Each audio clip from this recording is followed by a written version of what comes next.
Welcome back to Nite Lite with Pete Schwaba and Greg Bach. My name is Greg Bach. Across the way from me is Mr. Pete Schwaba. Dom Lee is in Madison right now on the ones and twos. We are happy that you are joining us. Do not forget, coming up in the second hour, we've got Civic Media's very own Stuart J. Waddles, our colleague, with his popcorn pick. So don't go anywhere. Still plenty of great shows still ahead. But now let us introduce our guest tonight. He is the head of Petroleum Analysis at GasBuddy. Patrick Haan is here. Good evening, Patrick. How are you today? I'm great. Thanks for having me. Really appreciate you being here. Now, I've seen GasBuddy. I check it for the national averages. What do you do at GasBuddy, and what does GasBuddy do as a company for just consumers? Yeah, I'll start there. GasBuddy is a company for consumers, tracks gas prices across all 50 states and into Canada as well at 150,000 different gas stations, kind of like the Yelp for gas stations. We help you find the cheapest gas through our payments card, through our app, through multiple different ways to earn rebates and rewards through the app, card link offers, basically just trying to help you save on your everyday life, whether that's road tripping or going to work, finding gas at a lower price. I use it as well, and I have to admit, I probably use more gas finding a station that is 3 cents cheaper for my Land Cruiser. So I don't know that I've totally figured that out, but so we bombed Iran a few days ago, and there's this, I think, misconception, and I only know this because that's what I read, but that the president directly affects gas prices. They said this during Joe Biden's term, Donald Trump's term. As I understand it, the president isn't responsible for gas prices. Who is? What goes into that? And do the presidents, can they affect it one way or the other? Well, I think this is trying to make something that's really complex, really simple. And ultimately, analysts like myself do try to say things like the president has very little control on gas prices. That's during a status quo. It's kind of rare to see a president going in with military action, though. And so, a caveat would being, obviously, and there are a few caveats, not just military action, but going into a country, an oil producer, especially one like Iran, and not so much Iran's crude oil, but where Iran is geographically, right on the side of the Strait of Hormuz, which is a vital waterway. I mean, it comes back to, if the president hadn't done this in the Middle East, would this reaction be happening? And so, to your point, on a daily basis, the president does not have a role in global supply and demand and the balances. Now, having said that, the exception is if the president does something and makes a choice that then impacts the global oil market in a meaningful way. Right. War is not necessarily typical day in and day out, or attacks on a Middle Eastern country aren't exactly normal. So that's where the caveat does come into play. On a daily basis, though, all things equal, the president doesn't have a whole lot of control, but he also made a military action here against Iran that's now having collateral damage. When you're looking at your information on a daily basis, what is, you said you're taking in consideration you said over 150,000 gas stations around the country, but from like a global research standpoint for you, what you're seeing, what do you take into consideration as part of your research as the Petroleum Analysis? I'll try to simplify it. Anything that has any impact on supply and demand, anything that can shape either one of those narratives, things like COVID, when demand plummets, they're unexpected, they happen, they have to be taken into consideration. We have the normal ebbs and flows of supply and demand, right? Seasonal increases in demand. You have things like supply, OPEC, US oil production, Canadian oil production. So those are kind of the things that fluctuate on a daily basis. The state of the global economy, whether or not global economies are improving or slowing down, all those things. But essentially, all of those touch supply or demand. It's kind of like a scale, and it can tip, and that's when prices go up or down, is when that scale tips. You recently said that because of what's happening in the Strait of Hormuz and in Iran, that 20 to 25% of the world's crude oil is just sitting there. How long can that go on before we're looking at $8 prices at the pump? And is that even a possibility? Well, I wouldn't think it's a possibility, but every day I wouldn't have thought, I mean, the president had talked about Iran. I wouldn't have necessarily known that was going to be a reality either. So I don't have a crystal ball, but I wouldn't think that the president, who's been all about drill, baby, drill and low gas prices, I mean, the State of the Union, right, was a little over a week ago, and he was touting the cheap gasoline, and now we're seeing the opposite. So, my read is that the president has been very pro energy, very pro low prices, Why, I can't think that he would deviate or allow or continue to not do anything about this escalating situation in the Middle East. I would think he would pay attention to it. And he already did. I think the other day he mentioned the possibility of military escorts through the Strait of Hormuz, because word is getting to the president that we need to build confidence in ships transiting the Strait of Hormuz to allow them to do that, because right now it's essentially cut off, not necessarily because there's a door on the Strait of Hormuz that Iran is opening and closing, but it's the threat of attacks that we've already seen happen, right? Iran is launching a lot of missiles at a lot of different places, and it really is much more risky now. Iran could attack a vessel with $100-200 million of oil on it in the Strait of Hormuz.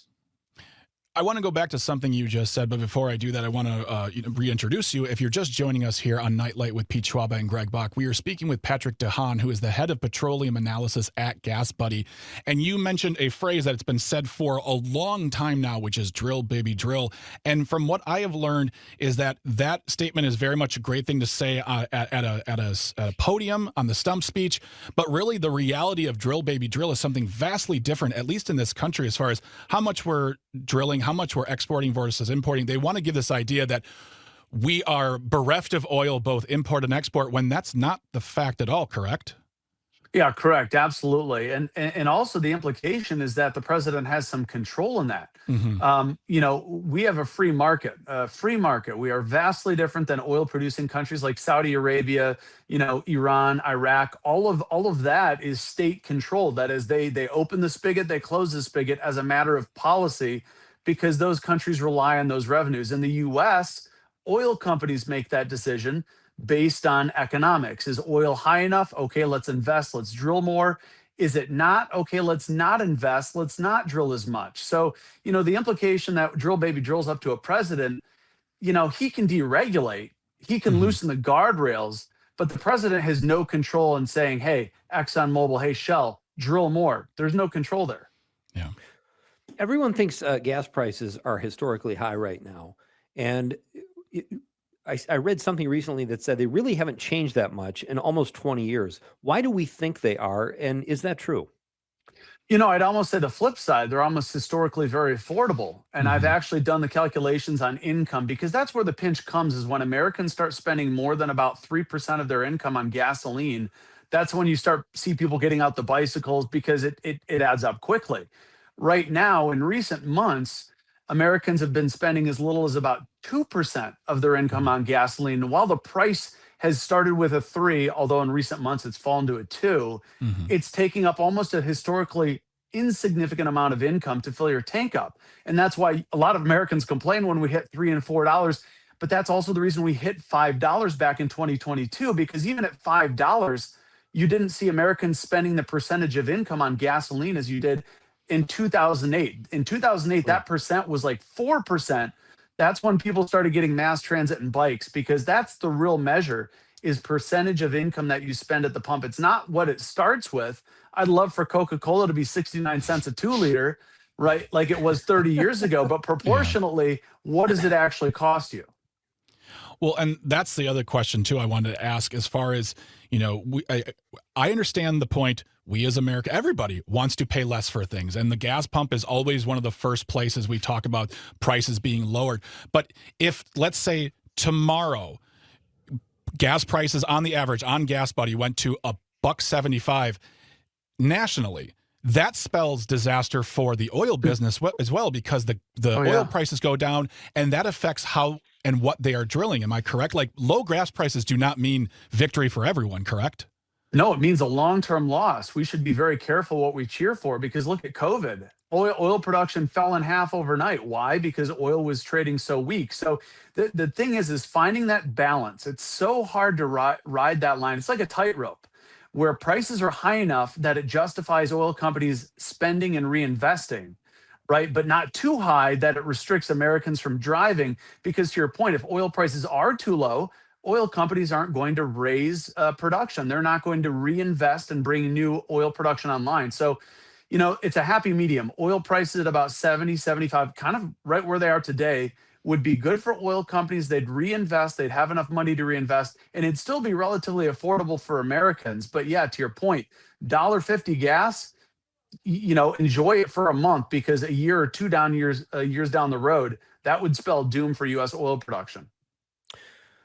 What happens when, like, I live in a small town in Wisconsin, and there are times I see one gas station has, let's say, a $2.50 a gallon, and then you go a block away and it's $2.80.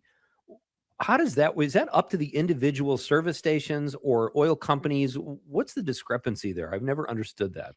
Yeah, a lot of it is competition. In some areas of the Midwest, there are kind of these funny games stations play. I call it price cycling, where stations always want to have the lowest price. So they undercut for days at a time, lowering prices more and more. But there comes a point where you can't lower prices anymore, and it's not sustainable. So oftentimes what happens when stations do this, they then restore or they cycle their price back up. To your point, one of those stations, if one's at 280, one's at 250, that can happen normally. But what I'm also thinking is that might have been a cycle where one station quit the game, they re-raised prices to 280.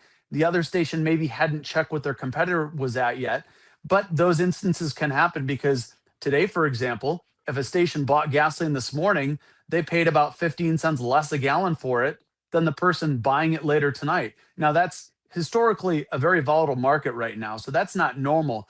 But yeah, I mean, a lot of that is up to the station with some measure of discretion. Sometimes stations have no say. Sometimes when prices are actively falling, they have a lot more discretion. We have about a minute left, I would say, Patrick, and thank you again for your time. This is really fascinating to me. You said that Americans will spend more than $900 million on gas than they did a week ago. How does that affect? Will we stop buying gas? Like, is that a trend? Like, do Americans just drive less when that's the case? Because that's a cumulative number. Yeah.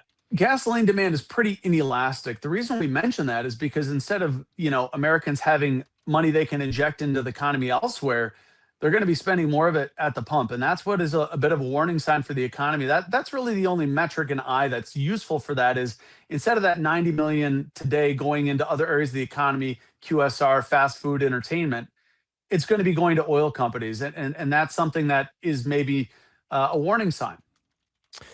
Great stuff. Patrick Haan, head of Petroleum Analysis at GasBuddy. We will keep looking at GasBuddy like we do every day. Thank you so much for your time today, and keep up the great work. Appreciate that. Thanks for having me. You got it. All right. We are coming right back. We're going to do a very short break here, and then Greg and I will be back to, you're just going to have to tune in and find out, because we've got big surprises. Ice cream sandwiches. It's Pete Schwaba and Greg Bach on Nite Lite on the Civic Media Network.